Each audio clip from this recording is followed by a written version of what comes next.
இனிமே கண்ணை மூடிட்டு கடலை எண்ணெய் வாங்கலாம். ஏன்னா மந்த்ரா கடலை எண்ணெய் இதயத்தின் தயாரிப்பு. வறுக்க பொரிக்க ஏன் எல்லா சமையலுக்கும் மந்த்ரா தான். மந்த்ரா கடலை எண்ணெய், அபார ருசி, ஆரோக்கியமான உடல் நலம். மக்களாட்சி வருது. நல்லாட்சினா எடப்பாடியார் தான். வாக்களிப்பீர் இரட்டை இலையே. I am happy to talk to the people of Tamil Nadu through Dinamalar newspaper. It's an important issue that we want to bring to the notice of the people of Tamil Nadu. The fiscal responsibility that is expected of any state government, particularly the chief minister, has been completely overlooked here. The fiscal deficit that they are running is quite high. 3% of the GDP, state GDP, is the fiscal deficit. They have the total expenditure of 5,33,000 crores, and the revenue receipt that they have is 3.44 lakh crores, and that is a deficit of almost 1,21,000 crores. This fiscal deficit, we expect that it is an estimate, but it will rise higher than that. Last year, the fiscal deficit was 1,24,000 crores. The fiscal maths is completely undergone a bad situation. The expenditure, particularly on subsidies, is very high. The expenditure on salaries, administrative expenses of the government, pension, etc., take more than 64% of their total expenditure, and very little amount is left for the developmental activities or growth of the state.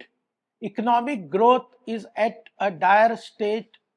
The center has been continuously supporting the tax devolution from the center in this estimated budget is more than 62,530 crores, and grant from union is about 23,000 crores.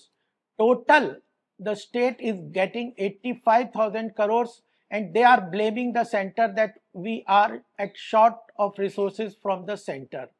Their own fiscal maths is quite bad. Their own fiscal discipline is not properly managed. Their expenditure on salaries, pension, etc. has crossed the limits that are expected. So we have to look into the important thing that are at present looking very dark in the state. Debt burden for this budget year is more than 10.7 lakh crores. It is crossing 26% of the GDP, of the state GDP. Interest payment is quite high. That is also crossing more than 15%. About 80,000 crores of the budget goes to interest repayment. Debt repayment takes 60,000 crores, and the subsidies is more than 1,60,000 crores. So in this situation, where the public sector undertakings are also, state public sector undertakings are not performing properly, the Tamil Nadu Electricity Board is going for off budget borrowing of more than 2 lakh crores.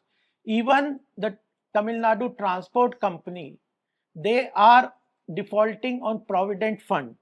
In this situation, we have to look for the government which delivers, government which performs. And I would urge the people of Tamil Nadu that they should now throw away this corrupt DMK government which is not performing up to the mark for the people, and they should go for NDA government under the leadership of Palaniswamy and his BJP, which will perform and clear all the promises that we go for in our manifesto. Even the promises which DMK government had earlier, before the last elections, had given to the people of Tamil Nadu, they have not been able to fulfill almost 70% of their promises. So fiscal indiscipline, fiscal math, they are quite serious in the state. At the same time, even if you look into other issues about the women's safety, the women and law and order is not up to the mark.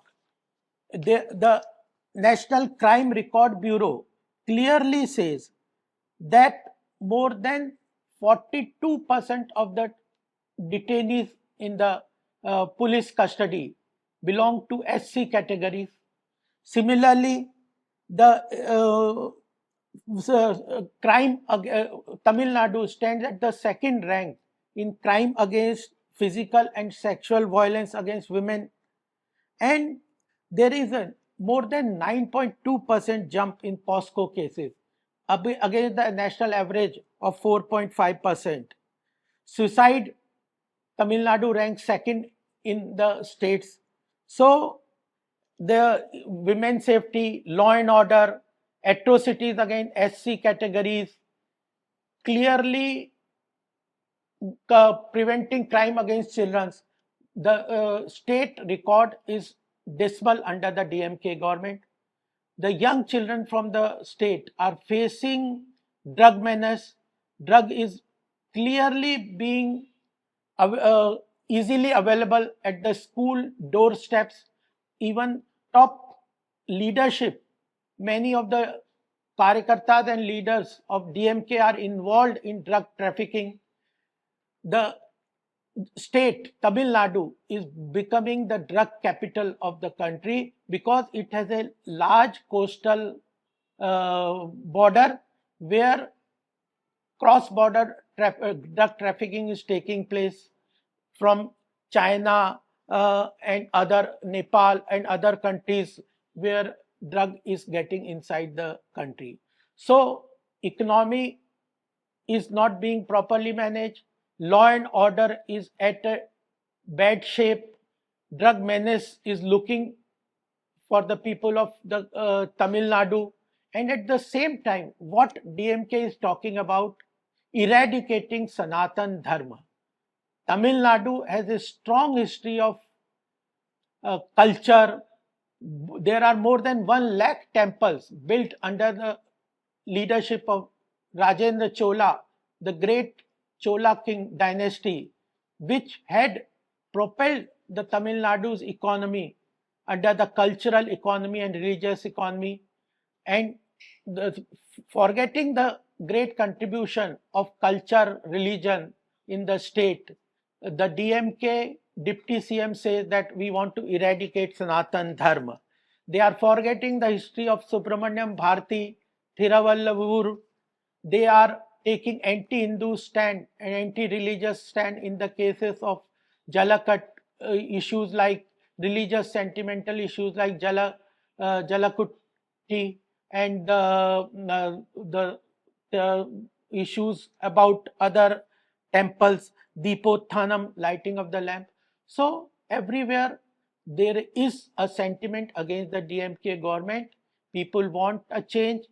People want a government which performs, fulfills its promises, goes for economic growth of the country and bring prosperity to the state, integrating the whole state to the national economy, national integration and strong nation, protecting its diaspora population across globe. Tamil population is staying in many countries, Malaysia, European country, USA, Africa. The way central government under Modi ji has taken care of diaspora issues, empowering them, strengthening them, positioning them as a strong ambassadors of India, that only will create a strong Tamil Nadu under the NDA government. With this, I thanks the people who are supporting the NDA. Thank you. Drug menace is a very serious issue for our country, some of the states which are not taking care of the drug menace are in a very difficult situation. And I emphatically want to say that Tamil Nadu, if it does not take care of this menace, particularly DMK government and Stalin, who are ignoring this problem and are in a way supporting drug mafia to establish its tentacles in Tamil Nadu, is very serious. I give some important data that has been released by the Tamil Nadu Professional Cell, the mirage of zero tolerance. It clearly says that more than 5,000 opioid pills per month are being sold in Chennai alone. More than 1,800 juveniles under 16 were arrested for drug peddling in 2023 alone. Synthetic drugs like MDMA and LSD have increased. Use of these synthetic drugs has increased year on year by more than 40%. Tamil Nadu, how do you manage the drug menace? You have to have a strong law and order and narcotics conviction mechanism. But Tamil Nadu under DMK government is failing in this, and the conviction rate is even less than 21.5% compared to some other states.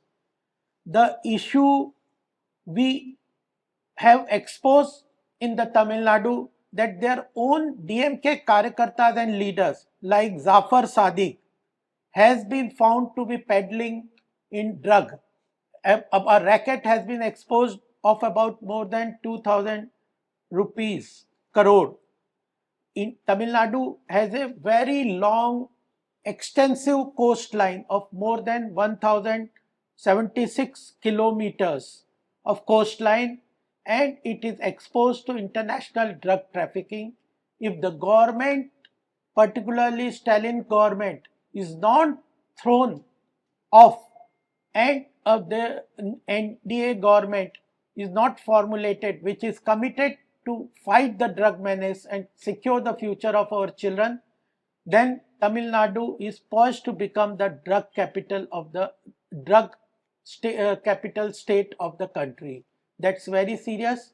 This is to secure the future of our children in Tamil Nadu.